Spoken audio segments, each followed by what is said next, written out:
when I did news, it was as part of a morning show. So I was actually a morning co-host. So it wasn't really so much straight news as a combination of culture news and other stories. So I did mornings with Ben Manila, and then a guy named Larry the Duck, who's still on Sirius XM on First Wave. And so that was it. So it was very much and I got to tell you, I would do morning drive on the morning show, and I would often, there were several nights where I'd be at disc jockeying till 3:30, 4 in the morning, close the club down, go to a diner, have coffee and breakfast, and go right on the air. So I have to be asleep by 10:30 now. But back then, there was energy. Youth. Benztown president Dave Chachi Dennis loves radio and all of his radio friends. Hey, Chachi. Hey, everybody. Because Chachi loves everybody. I am excited to welcome my next guest, a literal and figurative giant of the broadcasting world. As a teen, he'd bicycle through his Queens, New York neighborhood, listening to his police scanner, racing to breaking news scenes. He went on to become the vice president and general manager of ABC Radio, leading them to dozens of awards for excellence in journalism. During this time, he was named 3 times as one of the 50 most powerful broadcast executives by Radio Inc. and was twice honored as the News Executive of the Year by Radio and Records.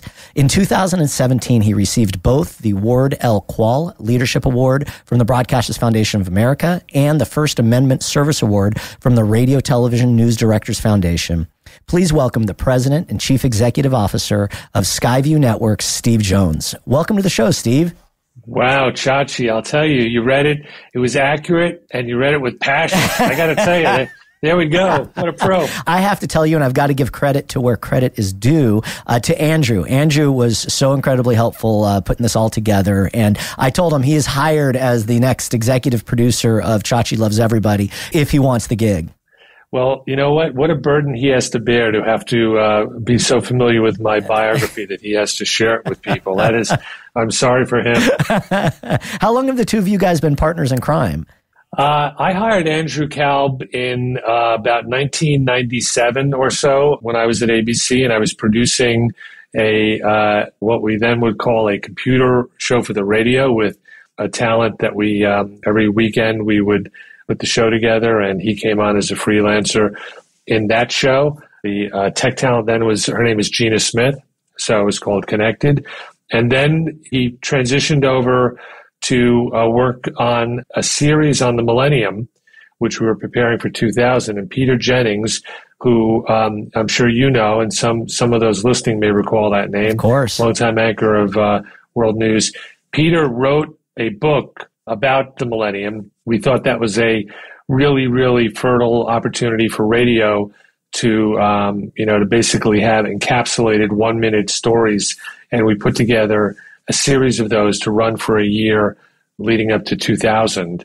And so he worked on writing and producing those. And so that was how we started. And he came out of local radio in Miami, Andrew did. He's a good man, and the fact that you guys have worked together for as long as you have says a lot about your character and your loyalty for sure. I am glad that you're still riding together at Skyview. Tell me more about growing up as a kid. Yeah, I grew up in Queens, New York, lovely bucolic Flushing, which is only funny if you actually know Flushing. Flushing is the home of the New York Mets, which to this day, I'm a huge fan of, but I kind of was born into that fandom. As I said to my son when he was at that age where he could have gone Yankees or Mets, basically this is a burden that, you will choose to bear. You do not need to be a Mets fan, but it'll be a life of occasional delight and a lot of hardship, although they're doing really well. But yeah, Flushing is where the Mets played in the World's Fair. And so I started in a kind of working class neighborhood, high density housing. And as you pointed out, I got interested really early on kind of in journalism, but really what drove some of that was I was interested in sirens and lights and had my police scanner, and I would chase fire trucks and police cars. And so I was one of those kids. Were your parents in the news business? My dad was in the magazine business. And so he was a freelancer, and everybody out there in this gig economy can appreciate what that is like. I mean, he lived, if he didn't write it and sell it, he didn't get paid. Maybe we didn't have the nice additional thing at home that we all wanted. So he was out constantly trying to sell stories, and primarily his genre was back then what was true crime. So this would have been like, he passed away 25 years ago, had me late in life. So he was really active in the 50s and 60s, but we had all of these magazines. So when I was growing up, Chachi, true crime those were stories that had some basis in fact. Okay, whether it was 5% factual or 100, there was some basis. The constant in there was usually a voluptuous victim or criminal, right? And the stories always had like love triangles and whatever. But the way he would get the stories is that he would pay stringers himself who would call him when there was a particularly saleable, if you can say that, crime. And I know that sounds a little awful to say it that way, but that's what he would do. So somebody would call up and say, there was a love triangle, so-and-so was killed, and he'd hire that person, and they would basically monitor the crime. If there was a trial, get photos. So in the basement of my house, there were all of these crime scene photos. And I was told by my dad and my mother, you don't go down there. You're not allowed to look at, of course, as a kid. Well, that's where I would try and go when they were out of the house. And there were all of these like gruesome crime photos. If I turned out quite differently, if I was some sort of psychotic killer, Chachi, if this were like a version of like Serial or something, the podcast, you'd be like, take us back to where this all began. It could have been that moment, but I'm happy to say I took a different pathway, and here we are talking about broadcasting. I will say, this does sound kind of, I guess, sick in some ways, but I find myself getting sucked into those all the time. I just watched, my girlfriend and I just watched the Lacey Peterson documentary on Netflix, and what a story that turned into. And I think to probably what you were saying about your father, I think it was mostly true or all true, but it really had, two attractive women involved and this attractive guy. And they were saying in this documentary that story, which I don't know if you were in the news business at that point, but it just caught on to this huge sensational story. It became literally like world news. Absolutely. So you're now getting to the essence of our business as well, which is storytelling, right? When I was at ABC, I oversaw the creation of the podcast team, and so we produced a bunch of true crime podcasts. We also serialized a lot of what was on ABC television, the magazine show 2020, or they do other thematic crime stories, and we'd serialize those. And, that was sort of the constant, was there had to be a character that the audience could empathize with. If there wasn't, crime in its most brutal sort of form is something that doesn't draw a lot of interest. There's repulsion, but when there are sympathetic individuals, so whether it's Lacey Peterson or Scott Peterson, who is either reviled or is considered to be wronged, where there can be ambiguity, whether it's legally, morally, whatever, that sort of stew of facts is what creates great storytelling. And that was sort of, I came out of a household where my dad would have to identify, this is what people will be interested in, this is what will resonate with them. If you can't somehow feel some sympathy, just a little bit, doesn't make you a bad person, a little understanding for the bad guy, then there really is no story. That is fascinating. Thank you for sharing that. And what seeds your father planted? Was he supportive and your mom supportive of you going into radio and pursuing media? Actually, they were. And, I now as a father of children, both of whom, one's 27, one's 20, so they're out of that largely. I mean, my son is actually in the music business. But, it was a non-traditional path. I got interested in journalism. My first big break was a scanner call that I listened to the local 109th precinct in Flushing of a body on the street and an address that was 4 blocks from where I lived. And I rode my bike there. And in the late 1970s, New York City was a bit lawless and also had not the greatest police response, which meant I got to the crime scene before the police did. Wow. And there was a body there. And I was about 15 years old on my Stingray bicycle with my scanner and was able to sort of see what was happening, get some facts. And I raced home on my bike to my dad and said, "You're not going to believe what I've seen." And it's like, okay, there's a story there. Take a pen and paper, go back and get the facts. And I rode back there and I got as much as I could and came back a second time. And he called the New York Post newspaper for me, got through to the city desk, navigated to like the guys on the desk and began to tell them what was up and put me on the phone. I gave them the info. the next day there in the New York Post, a little blurb, body found on sidewalk in Queens, and I got $25 as a stringer. And that's how I realized, wow, that's how it sort of started in the news business. That's extraordinary. Would they give you credit for that in that little blurb? They misspelled my name wrong. Now, Jones, come on, Chachi. It's Jones. So this tells you a little about the journalistic quality of the New York Post, 1977. It was Jonea. But I knew. I knew, hey, that was me. Fill me in on your first gig at WPIX Radio. So, I was in high school and I was into music, and there was a station, WPIX, owned by the Tribune Company, playing rock and roll, and I enjoyed the station a lot. But back then, the FCC mandated that there was, for public service purposes, newscasts on music stations that you don't hear today. And so there would be newscasts in the evening and overnight. Every hour there'd be live news people. And a news guy named John Ogle did a story, and I had a question about something he had read in the story, and I called and got him. And this happened to be a newscast he did on an afternoon over Christmas break when I was a junior in high school, and we started chatting, and he basically said, hey, you want to come down and see the radio station? And I was, sure. So I left pretty much immediately, took the subway into New York City, in this iconic building, the Daily News building, which was used as sort of a set for the Superman television show as the exterior, sure. And went up to the 28th floor of the Tribune building and met this guy, John Ogle, the news guy, who brought me into WPIX FM, into the studio where the DJ Alex Hayes was sitting, and got to meet them. And that's what allowed me to enter into this magical place that I'd only, to that very moment, it had only been something that I envisioned through my imagination, listening to the radio station, and then to see that these people and the wall of records, and you get paid to do this. And after hanging out with him a little bit, he said, I'm thinking of starting an internship program. You sound like you might be interested in this. How'd you like to be my first intern? And that's how it started. So a lucky break. And then I was a bit of a pain in the butt, I guess, and he figured maybe I would be a good candidate to start his intern program. What a life-changing experience that he took that shot on you and obviously saw what you were capable of doing and that passion, but so neat to hear about mentors that go on have such an instrumental part in your life and your career. So as an intern, what were you responsible for? Well, all of I had the really important experiences and assignments and responsibilities: getting coffee, getting sandwiches, cleaning shoes. Occasionally, I was told I had to roll some joints when they were, they had bands coming in. They'd like roll something in.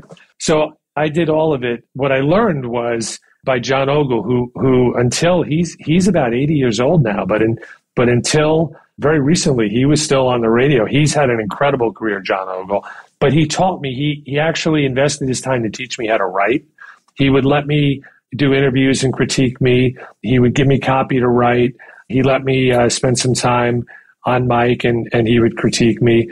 And so, I learned a lot there. But this was 1978, and there was a new movement happening in the United States, in New York, and it was basically kind of new wave was populating, coming out of the Ramones, basically inventing, I contend, mostly, certainly in the U.S., punk rock, but the Ramones, the New York Dolls, television, then all the British bands.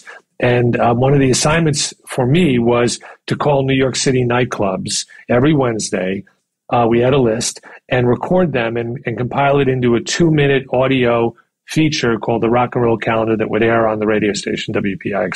So that was what they assigned me to do, and I would call and I would speak to, for those of you who know music history here, Hilly Crystal, the owner of CBGB, or Max's Kansas City, and Hurrah, and all of these clubs that were then, basically the environment in which the Talking Heads, Blondie, all of these New York bands, and all the British bands that came over would all become recognized. So, the Gang of Four and the Specials and all of these bands. And so that was, to me, the nexus of going to a radio station and going into the news department.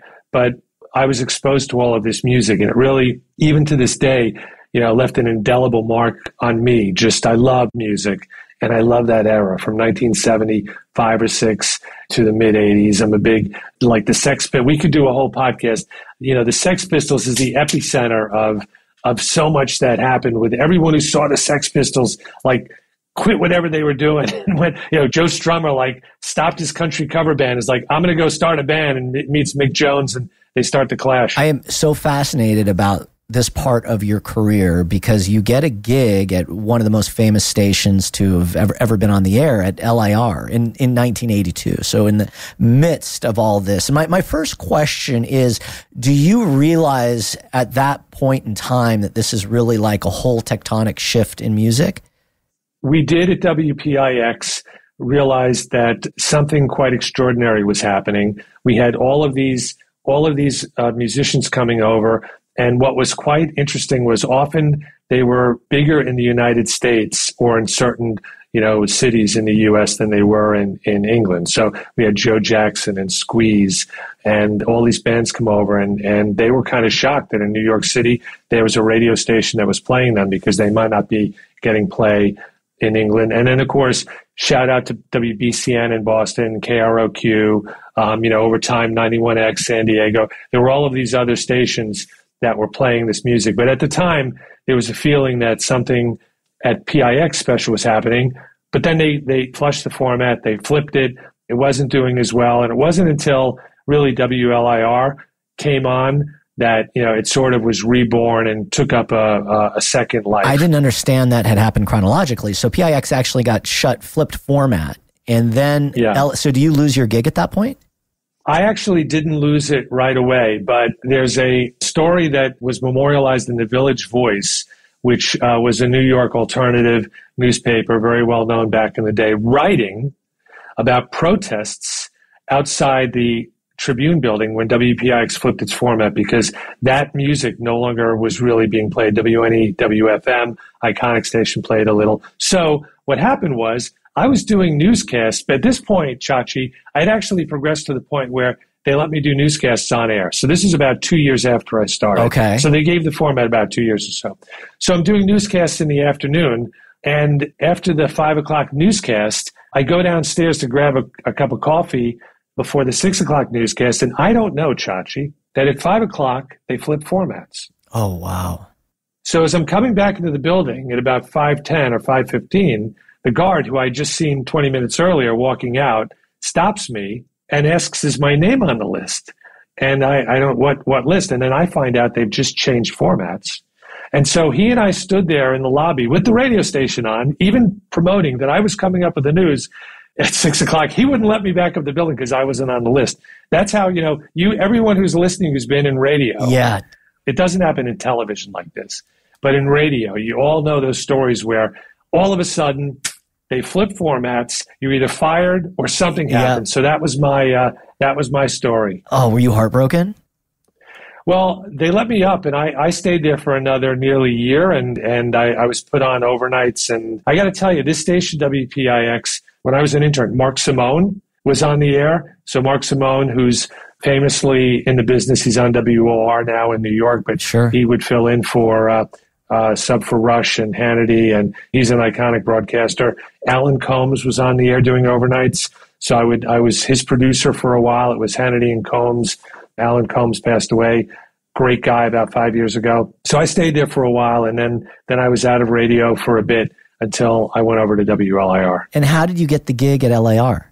So at this point, the music interest had firmly bitten me, and that genre, and I'd started disc jockeying in clubs at WPIX. And so I was disc jockeying in clubs while I was going to college. LIR was thinking of flipping from what was basically a free-form rock station with a heavy emphasis on Southern rock. The music director, a guy named Ray White, who's passed away, another legend in the business, and Dennis McNamara was the program director. And I was doing a post-punk show at a college radio station. I didn't go to the college, at Hofstra University. And Ray White, who was the music director, would come down. It was a show that was 3 hours every night, and the people doing the 3-hour nightly show every night from 11 to 2 a.m. were nightclub DJs from Manhattan. None of us were students. And we would come in. It was called a post-punk progressive pop party. And Ray White came down a bunch of times, and he wanted to go through the music I was playing. And that's how I became familiar to him. And when they flipped formats and LIR went to an alternative or new music format, they brought me aboard first as a freelancer and then as a staff disc jockey and again, a news guy. So, and this station goes on to be legendary. There was a documentary made a couple years ago about it. I mean, Jim Kerr worked there, correct, at one point? I don't think Jim worked there, but Meg Griffin worked there. Vince Scelsa worked there. It was a station that was never going to compete directly against the New York stations because it was on Long Island, and the coverage included Manhattan and most of New York City and parts of New Jersey. But Dennis McNamara is very correctly credited with having the vision to flip this. And it was very much Chachi, the station that played songs that weren't yet either being heard on the radio or by acts that weren't on U.S. labels. And so there was a relationship worked out with an importer, Dutch East India record label importing.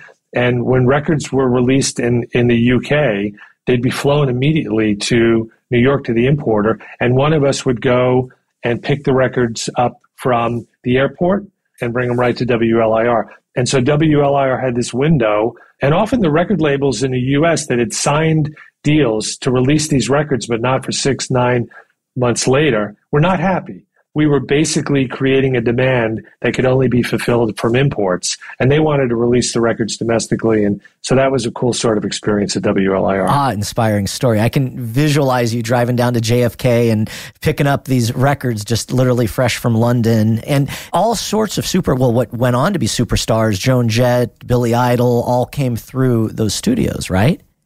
Yeah, Joan Jett lived in and still lives on Long Island, and so she was somebody who was broken by the station, by WLIR. But Billy Idol, I mean, the Ramones were played continually and kind of popularized. But a lot of the English bands, Depeche Mode, New Order, Adam and the Ants, all those bands were kind of made by WLIR in New York. And is your newscast, is it kind of like a Kurt Loder type style and delivery? Yeah, so Kurt Loder, you're referring to, the former Rolling Stone journalist who was also on MTV and had a very sort of dry, occasionally acerbic delivery.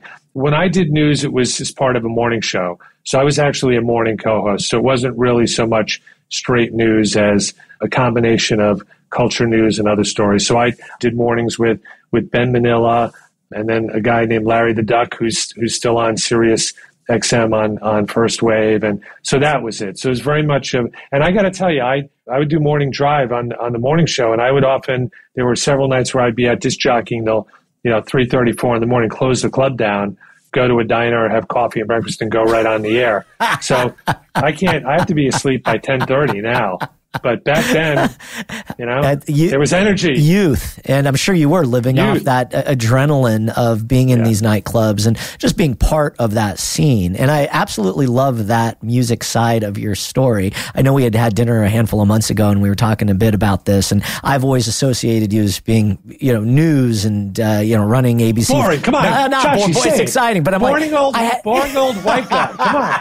You can say it. I had no idea that you had worked at LIR and that you had spent time in all these nightclubs. And I mean, what an incredible experience. And so you're really getting to kind of live out both sides of this amazing career. You're doing what you love, which is news and in gathering, and you're also DJing at kind of the pinnacle of this whole new scene of music. Did you know at that time that radio station was it a special place? Did it feel like a special place at the time? Yeah, it did. I mean, we knew, you had Seymour Stein, who founded Sire Records, showing up with, acetates to let us play them. And a lot of this also was the labels knew what they were doing. They would bring either it would be an acetate or they'd bring over tape of a song that they were going to formally release in a couple of weeks and give it to us and then deny, because there'd be outrage among the other program directors. How's LIR getting that? Just as an example, we would play our sounders while these songs were on so that our competitors couldn't record the songs and play them on the air. So we, and that happened with, like U2 stuff. And we had several of those advanced releases. And so we knew there was something every week called the Screamer of the Week, which was the best new song of the week. Those were almost always not yet released domestically in the U.S. So cool. Do you have any air checks from back in the day? I was a terrible DJ. I got to tell you, I think I was a terrible DJ. As you get older, as you mature, as you become more seasoned and experienced, you realize that I go back to what the word or the phrase that I mentioned earlier. It's storytelling, right? So how can you create a connection with the listener? How can you have them hear something from you that draws them in? Howard Stern. I mean, I think I was like Howard Stern, except I only did the bad DJing part. I never went on to recognize, you can be yourself and create a persona. That era, and I think probably what you were doing, it was so authentic and you were so passionate about it naturally, both the music and news, that I'm guessing without hearing it, people responded to it. And I think later on in the late 80s and then, into the 90s, we're kind of taught by some to be different and probably not be as real. And when you look at kids today and our younger generation today, they really appreciate that realism. And it sounds like you guys really just emanating, I should say, what the culture was wanting at that moment in time, both musically and on the air. I think, that's a great insight, Chachi. And I think, look, people like the underdog. People appreciate iconoclastic media or efforts. We had the benefit of being that, not only trying to represent ourselves. Now, WLIR was a famously, what's my corporate executive characterization that I would use for cheap? So some of the things that we had to do, I kid you not, on payday, we would get our paychecks. You'd come in and get your paycheck. You either had to get it to the bank immediately to cash it, or you would go back to the sales office and they would cash your check for you at the sales office. Now, here's where it goes dark. We didn't realize until many, many years later that when they would take our paychecks and give us cash, they were not reporting our income. So several of us found out later on that there was no, because it was an after station, it was an after union station. Several of us learned later on that we had these gaps in our earnings, so we couldn't figure out why until we learned that's what happened. They didn't report our income. So we didn't qualify for certain pension, and that's another podcast. I guess, completely other. But I was talking to Nancy Abramson, who had worked there at one point, and she'd mentioned to me that she'd gone to cash a paycheck and it would bounce frequently and so forth. And so it was certainly economically not exactly the most stable place to work. But in terms of pop culture, you were literally at the epicenter. And so you mentioned my good friend Nancy Abramson. So we had this incredible talent that was there and passionate about the music. So Nancy Abramson, who's gone on to have a incredible career. She was at the Wall Street Journal, running Wall Street Journal Radio, and now at Compass Media Networks. And Bob Waugh, who is storied in the business in AAA, and now is after many, many years on air, is now a consultant at Paragon, and Willoughby, who's in public radio, and Ben Manila, who I mentioned, who produced the House of Blues radio hours, which was just enshrined by the Library of Congress. And so, all of these people that Donna and Larry the Duck, and, I can go on. The point, though, is that you're referencing it. It was a passion project for all of us. The pay wasn't great. The checks often bounced, but we really felt that what we were doing was not only important and fun for us, but as you said, the audience recognized it. The listeners understood that this was something a little different and unique, and they reflected an appreciation that kept us going. Notably, you have started your career in New York, and as I move on now to the third set of call letters, you are still in New York City. Most people are starting in small towns and the Midwest or in the South or wherever it may be, but you literally get your first gig in the city, and now you move over to K-Rock, which is another legendary set of call letters, to do news there. Tell me a bit about that transition and how you landed that gig. Yeah, so that station was owned by Infinity Broadcasting. Mel Karmazin was the head of Infinity, went on to run CBS and then Sirius XM, and Fareed Suleiman was his CFO, who went on to have many successful careers in radio, including running Citadel Broadcasting and Citadel Media. And so I went there, and I was on with a guy named Jay Thomas, who was a comedian who made his most famous to that point role was on Mork and Mindy with Robin Williams. And so he was a comedian, and we had a sports guy, Chip Cipolla, who was a legend. And so I did news on this radio station. And that was more of a straight sort of news role in a rock station. But then on weekends, I would DJ on K-Rock, and that was more of classic rock. And then Howard Stern came over, and they brought Howard on to afternoons. He left WNBC and joined K-Rock in the afternoons with Robin Quivers and Gary, producer Gary Delabate, who I'd gone to college with at Adelphi University. So that was an incredible coincidence. And I stayed there until they decided to move Howard Stern from afternoons to mornings. And I tried to explain, Chachi, to the program director that, I could work with Robin Quivers. You could have two news people. They didn't buy that. So that was the end of it for me. I was fired soon after that. Were you heartbroken? No, I was appreciative of every opportunity, of the people that I had worked with. And, in life, you never know what benefits will derive from the experiences you have at the time. I'll give you a brief story here. There was the program director named Pat Evans, who went on to have many successful gigs after K-Rock.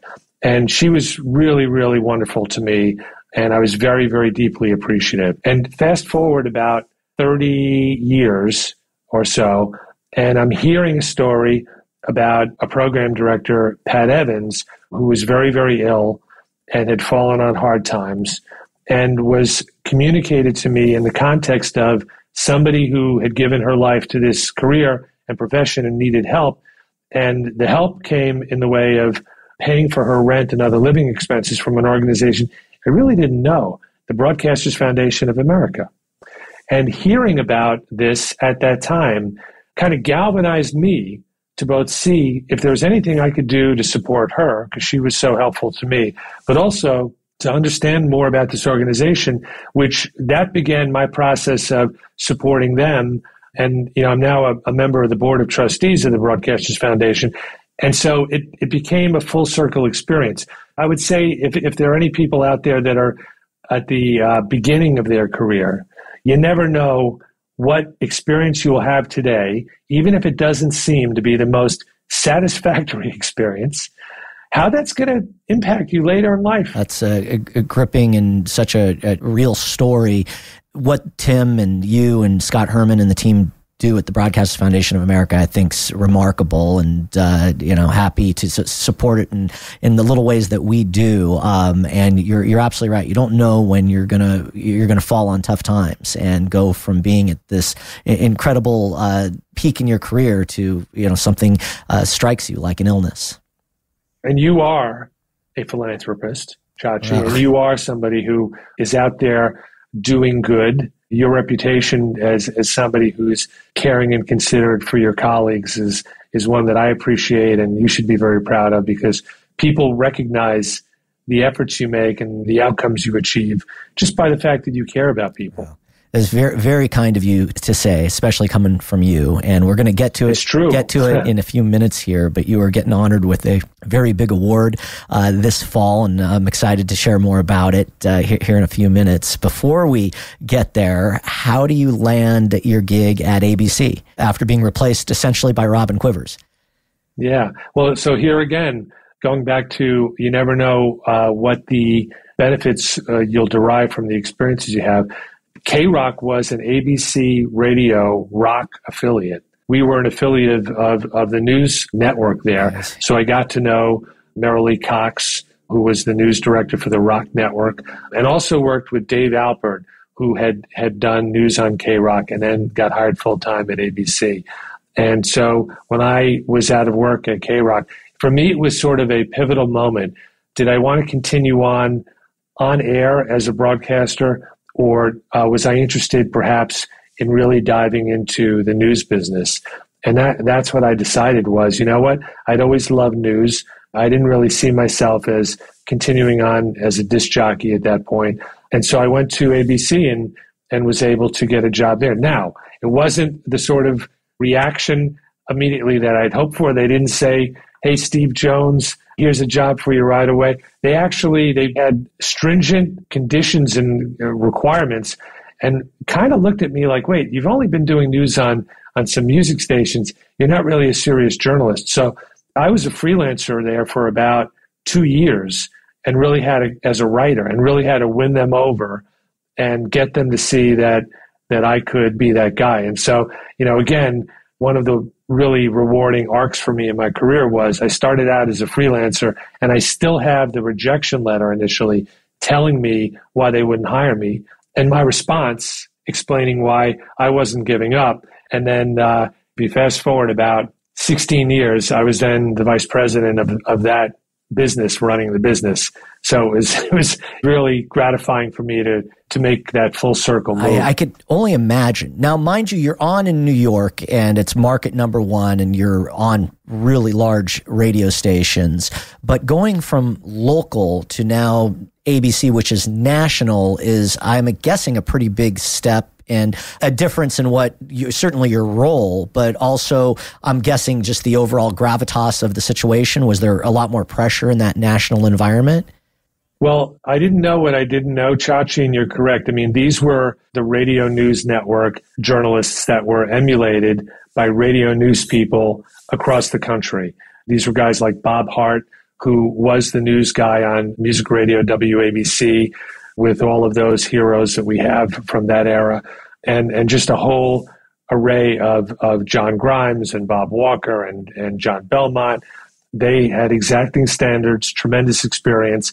They kind of wondered who I was, why I was there. So I had to prove myself. Fortunately, there were plenty of people there that were supportive. And, over time, I was able to establish that I really was a news guy, and I was going to work to meet the standards they achieved. But it was 24/7. So for the longest time, I was working, overnights and what would be considered pretty objectively not great air shifts. So, part of the job in life to succeed, right, is you got to show up. That's part of it. Just be there. Don't miss any shifts. Always be available. I got a pager and said to the guy who was in charge of the writing staff, Peter Salinger, you call, I work. That's how it's going to be. It's a great line. You call, I work. And he knew that anytime there was a last-minute sick call or whatever, that if he called me, I would be there. And it's funny how, you prove your availability and show up and you're there, and they know they can rely on you. And it wasn't too long before, it was easier for him to just call me. The Library of American Broadcasting Foundation presents the Giants of Broadcasting and Electronic Arts Luncheon. Join us on November 12th at Gotham Hall in New York City. This prestigious event will be emceed by Bill Whitaker of 60 Minutes and CBS News. Honoring the 2024 LABF Giants of Broadcasting and Electronic Arts, Al Roker, Christine Baranski, Mike McVeigh, Patsy Smolin, Stephen A. Smith, Steve Jones, and Wendy McMahon. Plus, Hearst Television receives the LABF Excellence in Broadcasting Preservation Award. Proceeds benefit the preservation and expansion of the Library of American Broadcasting and the education initiatives of the Broadcast Education Association. For event sponsorship and ticket information, visit tvradiolibrary.org. Be a part of preserving the past, reflecting the present, and informing the future. tvradiolibrary.org. As your role progresses within ABC's, and a quick question before I get there, is it owned by Cap Cities at this point? So when it started for me, it was Cap Cities and then was acquired by Disney. And that was a pretty crazy time too, just making that transition, which I want to get into. But you first start as a news writer, and at that point, you're literally preparing stories for another anchor or another reporter to share on the air. So you're no longer on the air. Was that a tough pill to swallow? It actually wasn't, and that was one of the liberating facts of my personality was I so enjoyed writing. And, go back to the story we were talking about at the beginning where, my dad was a writer and I started wanting to be a writer. And I just enjoyed writing so much. And these guys at ABC that were on the air at ABC News Radio, they were just the best in the business. And for them to read my copy was amazing. But as a writer, you also did a lot of interviewing. So you were in the studio covering breaking news, doing phone interviews. That was probably the majority of the excitement, was just to be able to be in a position to constantly be doing interviews with people about what was happening around the world. Expand a little bit on the role. I get the writer. Then what's a producer's role versus a writer's role in a news organization? Pays more money. There was a period there where I was a writer, staff writer, and I knew I didn't want to be on the air as a disc jockey, but I wasn't so sure I didn't want to be on the air as a television reporter. And so I started on my weekends freelancing as a TV reporter for a Cablevision channel on Long Island. And I probably did that for about 18 months, maybe 2 years, and built up tapes and sent them out. That I was interested in pursuing. And so I finally got a job offer. I got a couple, but I got one in Phoenix, of all places. They were launching a Fox News operation. And when I went to talk to my then boss, Marilee Cox at ABC, she said, so is that really what you want to do? Or do you want to stay here? Because we think there are opportunities to grow your career here as a producer, senior producer. There's a pathway we see for you. And, I had to really reflect on that, and I talked it over with my wife, and I decided, you know what? At my core, I'm a radio guy.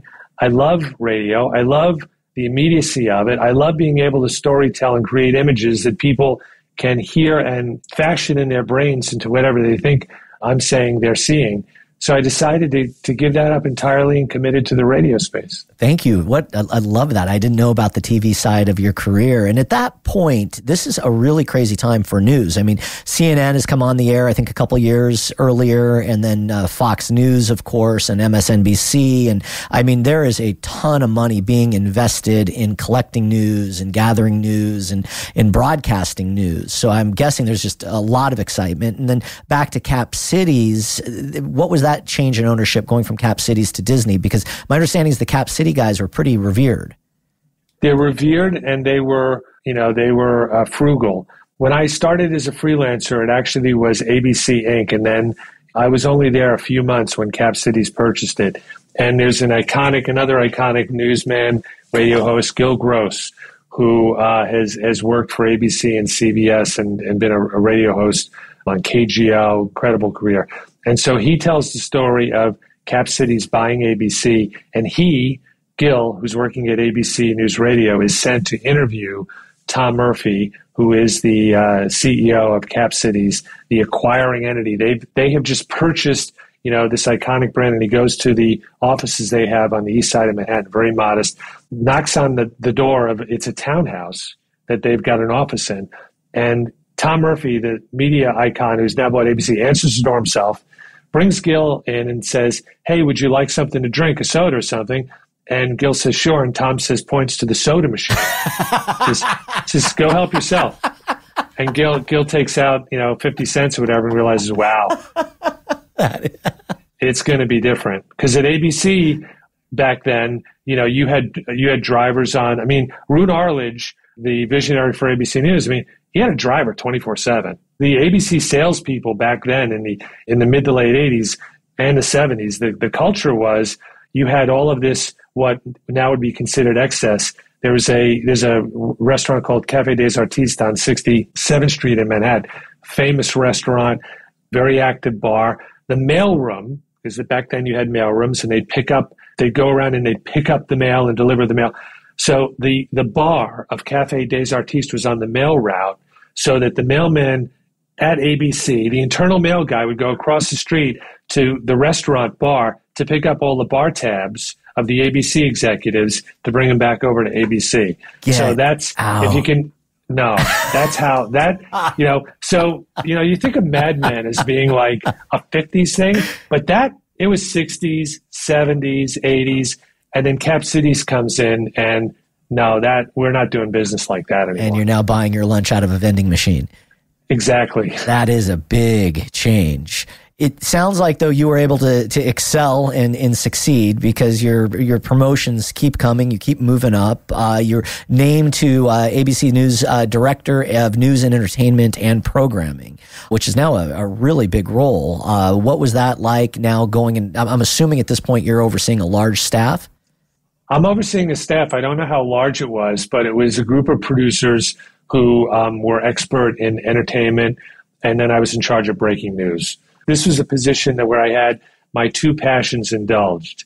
So the entertainment side was music coverage, and we had correspondents in London, and all the bands would come in to be interviewed by us there. So I got to indulge that part of it. And then whenever news was breaking or special events, I was overseeing that.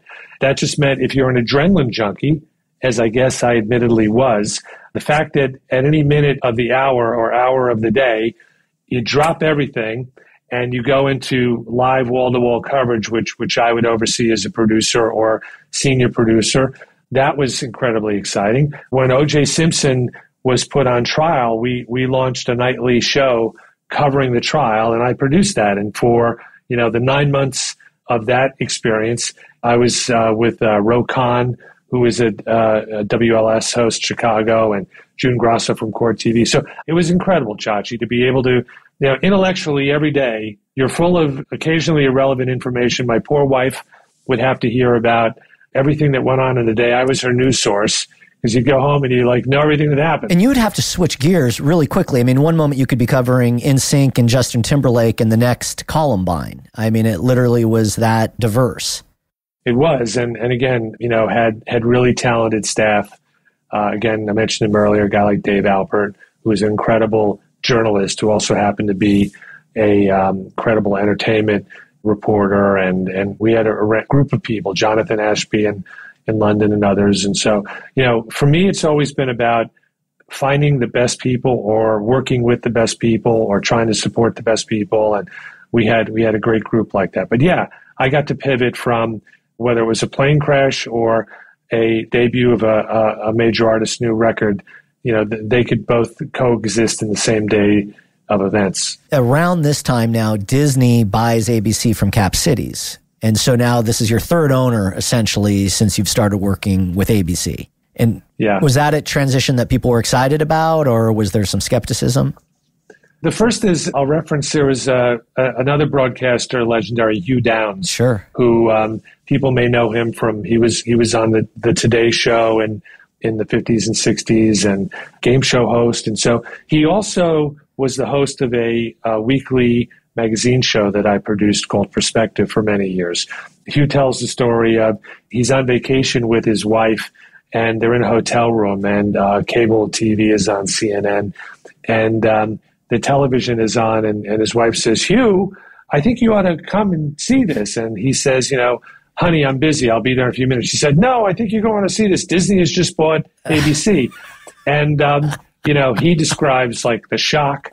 Nobody really expected that to happen. And within the news business, there was tremendous fear that Disney would try and basically control editorial coverage.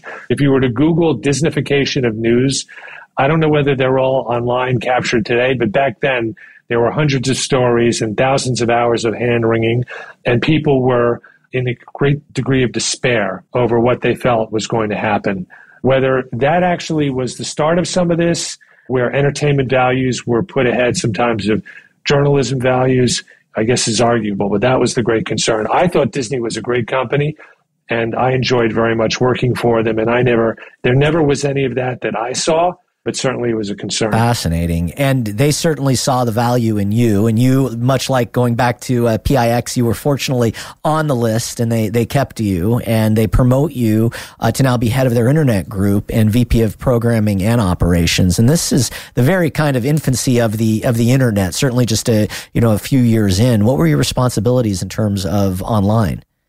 Yeah, so I left, it was 1999, and at that point I was a director of news and entertainment coverage at ABC News Radio, and one of my mentors at ABC News Radio, Bernie Gershon, who was a senior executive, was tapped by Disney to go over to the Disney Internet Group and basically lead abcnews.com. And he brought me over initially as director of special events, and brought me over to produce the Millennium coverage for abcnews.com. And so that was my first job.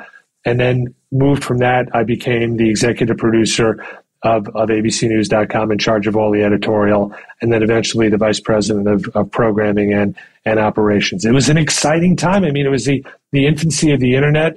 We launched programs that were video driven. We did several online series, but he brought me over really because ABCnews.com, I believe, was thought to be in need of an urgency in the way it identified and reported news.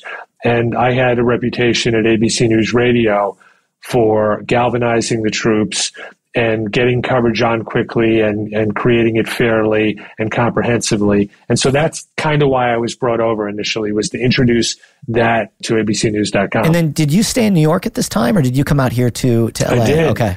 Yeah, so it actually, interestingly, ABCnews.com was not part of ABC News. It was part of the Walt Disney Internet Group, which was based in Seattle.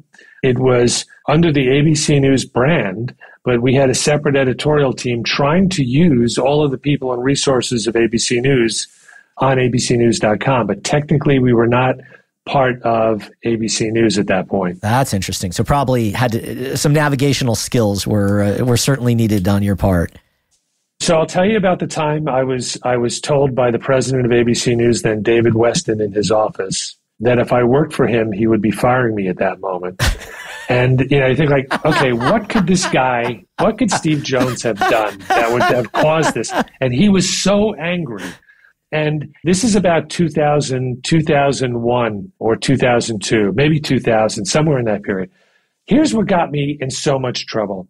Madonna was releasing a new music video. Okay. The powers that be at the Walt Disney Internet Group pointed out that, you know what, we could probably get a premiere of this and we would get tremendous traction. And I thought that was a good idea, and I agreed. And we had an entertainment section, and why not? Let's do this. And so ABC News, this is how far things have changed. ABC News felt it was inappropriate for the Madonna video to be put on the abcnews.com website and told me not to do it. And I did it, but I worked for the Walt Disney Internet. And as a result of that, I was summoned to the president of ABC News' office and told I had disobeyed this directive, and if I was an employee, I would have been fired. Now, my real boss at that time was named Steve Bornstein, who was in charge of the ABC Internet Group, and he was the one who fully supported this decision by me. And everything was made up. And in fact, in 2003, when I went back to run ABC News Radio, it was David Weston, the president of ABC News, that put me in that position. So I was able to work my way out of the threatened firing by David and eventually became his vice president running the radio operation. Unbelievable. And how did you turn that around and eventually get hired, I guess, into this new position and into this technically separate company to now run the whole operation? I mean, look, I've always been a hard worker, and I tell my two kids, you're never going to be the smartest one. You're never going to be the most creative one, where you can't count on it even if you are. But you can always ensure that you won't be outworked. And, there were a lot of people at ABC, very, very smart, creative people. There were people there that could run circles around me in different competencies. But I was steady. I was reliable, dependent, did the work, knew how to lead people, knew what was good content, knew where the boundaries were, despite the concerns about the Madonna video. I wanted to succeed and win, but do it in the right way. And I hope you get a sense of in my telling you about some of these highlights of my career, which, no one's ever asked me all these questions. So it's quite a journey backwards for me to reflect on this, but thank you. But people knew that I cared. And if you are perceived to really care about the people and the product, then people want to put you in that position to lead the organization. When you get now to this new gig, I mean, you're still really young. I look at news organizations sometimes as maybe being a little bit upper crust, if you will, and a little bit like 60 Minutes. And a lot of people that have been there for a long time. How did they feel about someone as young as you were at that moment coming in? Certainly you had experience, but this is now a gigantic role. Did you have some pushback? Was it hard to get people to follow you? No, again, because as all of us in broadcasting recognize, a key tenet of success in our business is to know your audience. And I have a very broad definition of knowing your audience. My audience is going to be both the people that consume the content that I'm associated with and the people that are going to be in a position to help me succeed because they're my coworkers or my employees or my bosses. I never went into any situation where I presumed to know better than anyone else. always wanted to learn, but expected them to also respect that there might be some things I knew that maybe they didn't. And if we could work collaboratively and honestly in those efforts, we'd be successful. And I think they appreciated that. I've always just wanted the best for the enterprise and the people with whom I work. And if people believe that that's in fact your objective, then they're not going to push back. You now are also, as the vice president and general manager, I assume you're now responsible for the revenue and the company making, the organization making budget. How did you deal with all of that pressure and responsibility? Well, I think that's and you in your role running a business that you are a proprietor of, you and I in my current role, we have to make payroll. I mean, we have responsibilities. And I think that was a multidimensional realization for me. It was everything from understanding on the demand side, who has money, advertisers, what are they spending the money on, audience, what kind of audience, how do I get more of that audience? That was one constituency I had. Another were the program directors. When I went into the ABC News radio business running it, one of the first meetings I had was with the programmers of the ABC owned radio stations, particularly the talk stations. So this was WABC New York and WLS Chicago and KGO and WBAP Dallas. And the program directors pretty much gave me a verbal ass kicking because they believed the content created by my organization, ABC News Radio, this is 2003, was out of alignment from the programming on their radio stations, which they were right about, because you would have Rush Limbaugh doing his show to the top of the hour, and then at the top of the hour, he'd throw it to the local break, and it would be usually ABC News Radio top of the hour newscast. And our reporting and the perception of our editorial viewpoint was either sometimes inconsistent with his, or even worse, which Rush did many more times than I wish he had. Even though technically it was a syndicated show, so there wasn't any newscast, so he wasn't supposed to reference it, he would reference the top of the hour newscast I was responsible for and criticize what we had just reported. Oh, man. And when he would do that, that would also generate discontent among the listeners, who then often would call my newsroom. And so this was a problem we had. And so what I had to do was understand, okay, why are these program directors upset with what I'm producing? And where is there potentially some opportunity, while maintaining editorial standards, to meet the objectives and expectations of the radio programmers? Because if they don't want us on their radio station, then they're not going to clear the newscast.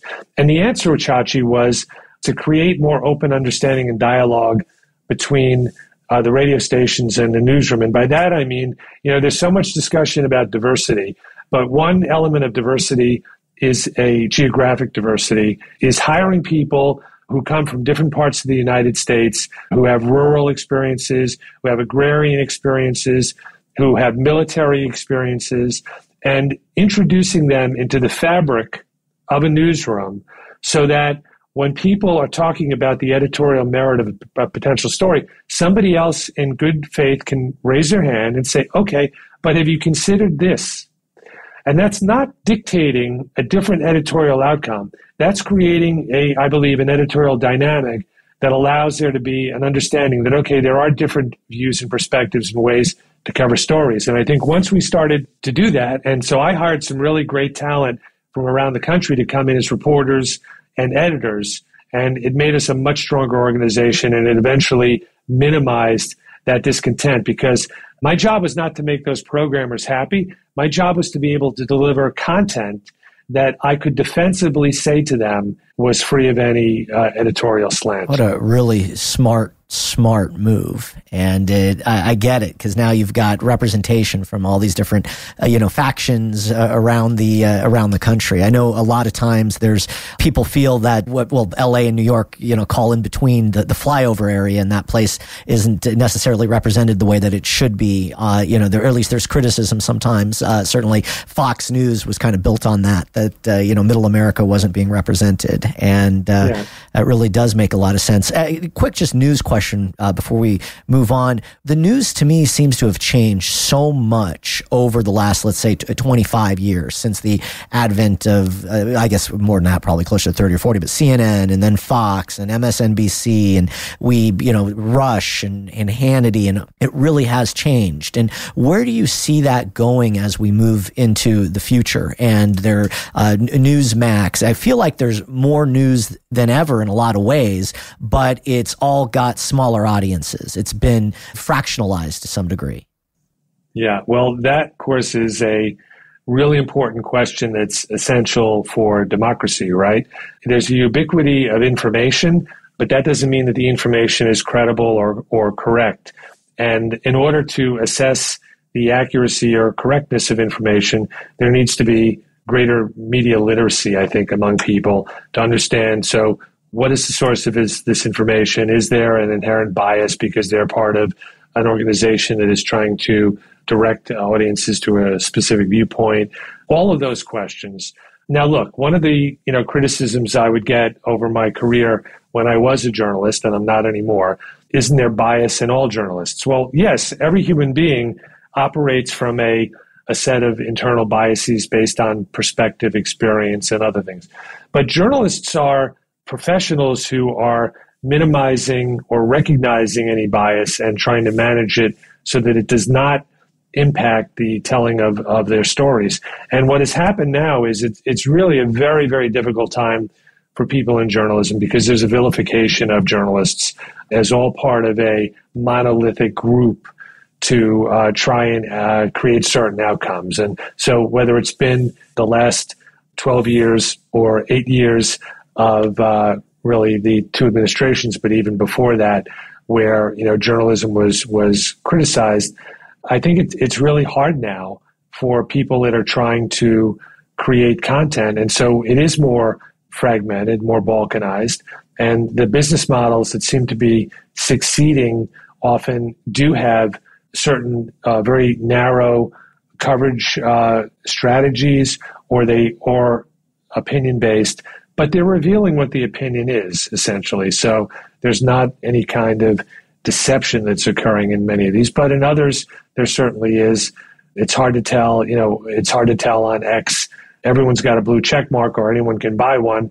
So even that little means of validation and verification doesn't exist anymore. So I think it's really hard. It's difficult to be a consumer of information today and know what you're getting, whether it's the level of bias that exists. Sure. I think it is. I think it's... you tell me. I agree. I found myself getting sucked into a story that turned out not to be true. With the ability, I think social media can be wonderful in a lot of ways, but anyone can publish anything and can make something look incredibly real and in something that you can get, I believe, honestly, just kind of, suckered into. And there's a lot of bad actors out there. And so I look at, the ABCs of the world and the CBSs and the big news organizations, certainly back, from when I grew up, I always thought of them going out there doing the very best job they could to deliver the news and not having a political slant on it one way or the other, just basically delivering the facts. And that, to me, seemed to be the way. And then,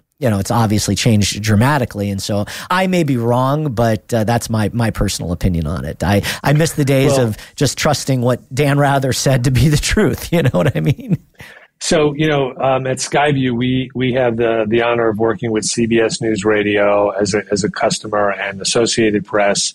And I can tell you that, those two organizations are very, very concerned about those perceptions, but they're equally committed to getting out and telling stories correctly and factually and being where the story is. And there's tremendous professionalism. And the Associated Press, global organization that's been around 175 years, they have a memorial wall of all the journalists who have been killed covering the news. And, these are still men and women who put themselves at personal risk to go out and trying to do the best to report what they're seeing and hearing to their audience. The Weather Channel is one of our customers, and they're out covering, weather events that are dangerous and trying to, they're a vital public service. We know that, weather change is a real issue, and catastrophic weather can happen at any time. So there are a lot of people in this broadcast business that I think aren't, as an industry, I don't believe the industry is celebrated enough and recognized enough for everything that the men and women who are serving their communities at local TV and radio are doing, or these organizations, whether they're dedicated to news or the weather or whatever it may be. There's a lot of self-sacrifice and a hugely professional commitment that exists out there that I'm proud of every single day. 100%. And I'm so glad you brought that up and you communicated it so eloquently. I went to the News Museum a couple years ago in Washington, D.C., and if you've not done that, I highly recommend it. But you are absolutely correct. People are putting their lives on the line, and we take for granted that there's reporters right now in Gaza, in Kyiv, in these places, very dangerous, war-torn places around the world. Who was the Wall Street Journal reporter that was detained in Russia for a few years? Yeah. In a lot of ways, a very dangerous job. And at that museum as well, they've got a whole memorial to reporters who have lost their lives, essentially serving the world, trying to reflect the news. And there are even, local reporters that are out, and unfortunately, they go to cover political rallies, and they can face occasional threats. And in Oakland, the local TV news crews often have to have, local security with them in order to go out and cover the stories that they cover. So it's upsetting to me that journalism is often pilloried by people who find it an easy target to criticize. But the underlying commitment of journalists and the foundation upon which the news media, particularly in broadcasting, where, if you are advertising in broadcast media, there are guardrails. We are licensed by the federal government, by the FCC. There's so much discussion about content being exposed to, controversial, objectionable commercials and other user-generated content online. Well, broadcast TV and radio has great protections that are enforced by the federal government, but I don't think that also gets celebrated enough by advertisers. Advertisers need to recognize that when you advertise on broadcast television and radio, there are guardrails that are going to protect your brand messaging. I completely agree. And a lot of times when you are running digital ads, you do not have that guarantee.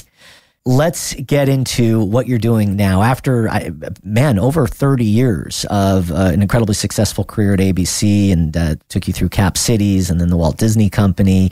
In 2019, you decide to pivot and go to become the president and COO of Skyview. Tell me about that move and why you decided to make that change. I was introduced to Skyview in 2014. I was running ABC News Radio. We were then distributed ad sales and affiliate sales, all handled by Westwood One. And we were no longer aligned with the business relationship between Westwood One and ABC News Radio. And I told the president of ABC News that, we needed to find an alternative and really bring the business back inside ABC News. When ABC Radio was sold to Citadel in 2007 by the Disney Company, those responsibilities were part of the sale process. So we generated the content, but the actual ad sales, affiliate sales, distribution was assumed by Westwood One. So it's been a great relationship. By 2014, it wasn't as great as it had been. And so I was introduced by ESPN to Skyview, a company founded by Ken Thiel in the mid-90s, and realized soon that they could be our solution. And so in 2014, ABC News Radio entered into a relationship with Skyview Networks for Skyview to distribute, sell ABC News Radio advertising, and distribute our content. I was their customer, got to know Ken Thiel and Jeannie Marie Kondo, and over the ensuing 5 years, realized that this was the culture of a company that I was very impressed with. A work ethic and integrity that meant a lot to me, and also had a lot of additional opportunity for growth. And so I decided in 2019, I was given the opportunity by Ken Thiel to join the company. My last day at ABC was a Friday, and I walked out at 5 p.m. after 30 some odd years at ABC. And the next morning, Saturday at 9 a.m., I was on a plane to the NAB as the president of Skyview. That is wild. First of all, how did that move feel like to now have, while you're still involved with ABC, you're now working for a different company? Was that a little bit scary, exciting, combination of both? So, candidly, I don't think this will surprise anybody who's ever had an experience like this. But, you talked earlier about the Disney acquisition of ABC. Everybody knows in the Disney company the value and importance of the brands there. And there's very much a defensive perspective that's taken about anything that could create harm to the Disney brand. It's 100% understandable. But I was increasingly looking to launch non-news programming at ABC News Radio, and it launched a show called The Dana Cortez Show, and it launched a show called The Deja Vu Show at ABC. And there was a lot of concern at ABC that, is this really the brand risk that they want to take with radio hosts who are unscripted on an open mic multiple hours a day? Who knows what they'll say?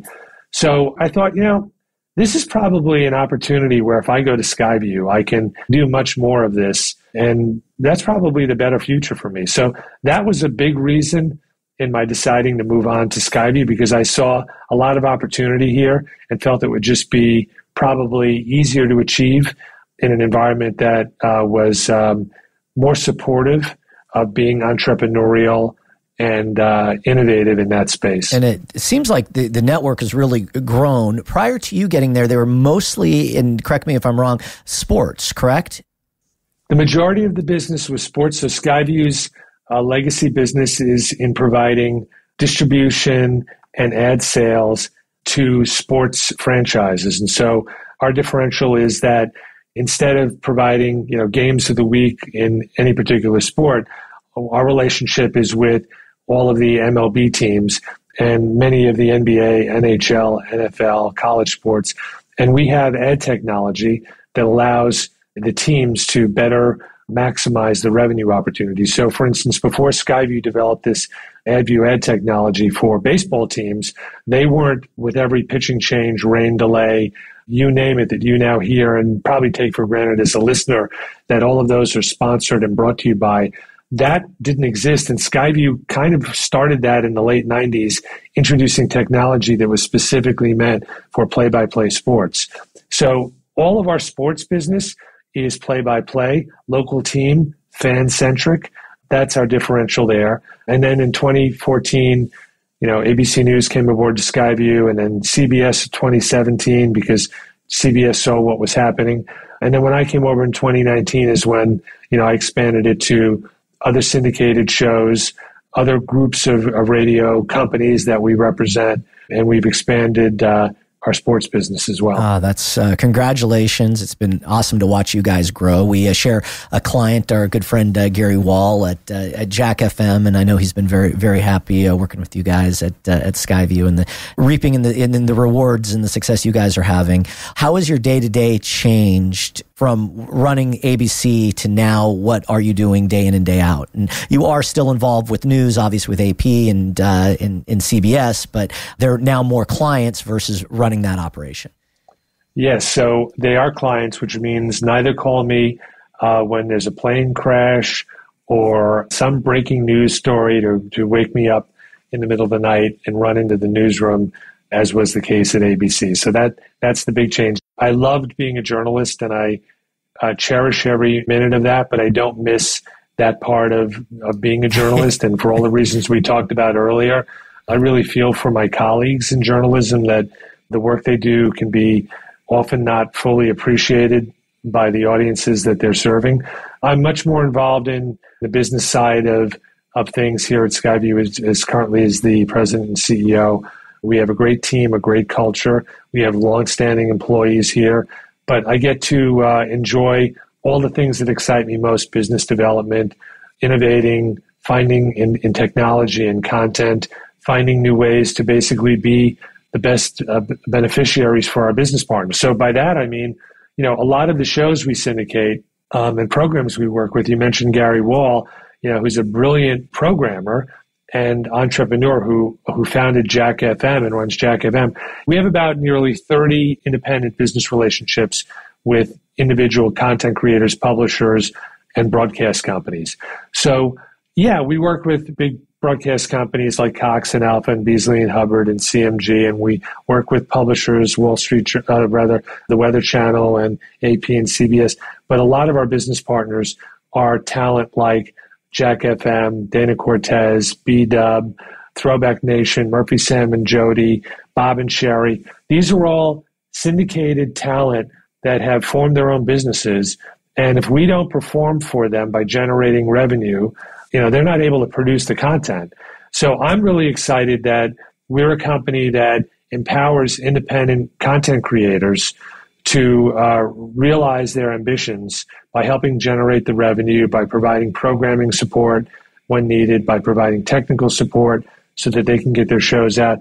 So that's kind of what Skyview is, and how I'm able on a day-to-day basis to have a very different experience from covering and running a news organization. Here is something that I'm excited to share. It was announced a couple months ago now, but in November, you are going to be receiving the Giants of Broadcasting Award, along with a very prestigious class. Al Roker, Stephen A. Smith, Wendy McMahon, and Mike McVeigh, and a few others are going to be joining you. What was it like when you found out that you were going to be receiving this very well-deserved award, I must add? My reaction was, me? You sure? Honestly, the other inductees all are remarkable individuals who I'm in awe of their careers. And then there are, I think, 220 or so predecessors who have been honored over the many years by this award. It's humbling, and really wondered, I was surprised that I was the recipient of the honor, but I'm very grateful and humbled by it. It is certainly well-deserved. If you're interested in attending, and if you've not been to a Giants Broadcasting event, the Library of American Broadcasting Foundation puts it on every year. It's at Gotham Hall in New York. Beautiful, beautiful location. It's going to be on November 12th this year, and if you're interested, you can call BJ at 571-220-3896 or visit tvradiolibrary.org. I will certainly be there amongst many others, and I'd love to have you join and watch Steve receive this award. Congratulations, man. Thank you for everything that you have done for the industry.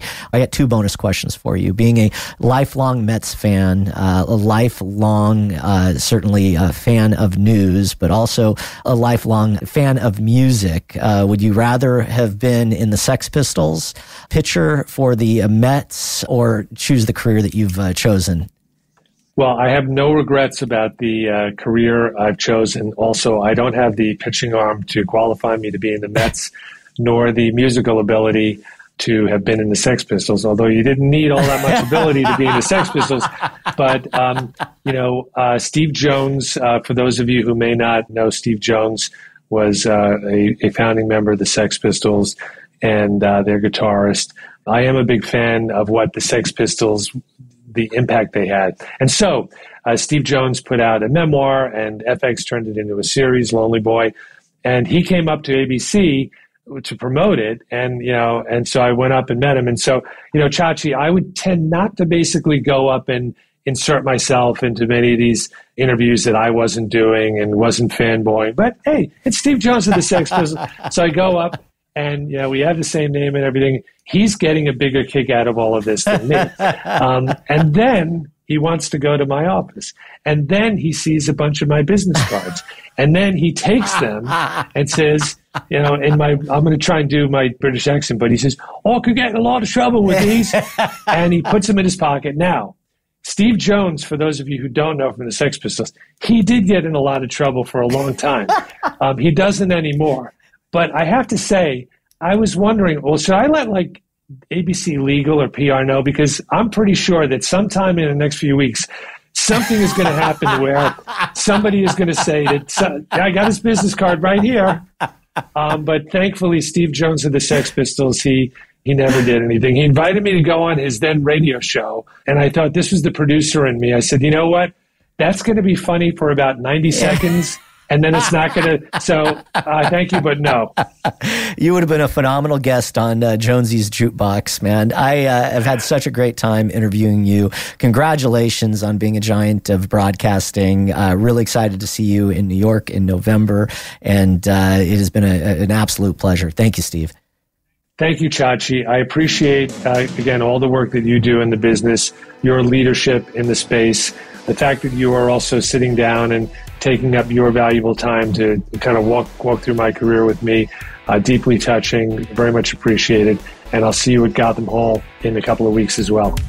Thanks for listening to Chachi Loves Everybody. If you like the show, we hope you leave us a 5-star rating and tell your friends. Make sure to follow us on Apple Podcasts, Spotify, or wherever you listen to your podcasts. This has been a Benztown McVeigh podcast production. Hosted and researched by Dave Chachi Dennis. Executive producer, Darren Silva. Producer and editor, Jake Urbanik. Show coordinator, Estefania Padilla. Marketing and distribution, Suzanne Aksu and Robbie Gessel.